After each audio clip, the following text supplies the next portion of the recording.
பொதுவா கோவிலை வலம் வரும்போது ஒற்றைப்படை எண்ணிக்கையில தான் வலம் வரணும்னு சொல்லுவாங்க. விநாயகர் கோவிலை ஒரு முறை வலம் வந்து வழிபடுங்க. இப்படி செய்வதால் உங்க வாழ்க்கையில் இருக்கிற அனைத்து தடைகளும் விலகி எடுத்த காரியம் வெற்றியடையும்.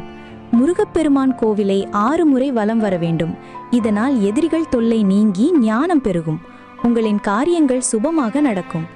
அம்மன் கோவிலை 5 முறை வலம் வந்து வழிபடுங்க. இப்படி செய்தால் எல்லா விஷயத்திலும் வெற்றி கிடைக்கும், மன அமைதியும் பெருகும். சிவபெருமான் கோவிலை 5 முறை வலம் வந்தால் நீங்கள் நினைத்தது நடக்கும், செல்வ வளம் பெருகும், என் பிறவா நிலையும் கூட அடையலாம். பெருமாள் கோவிலை 3 முறை வலம் வர வேண்டும்.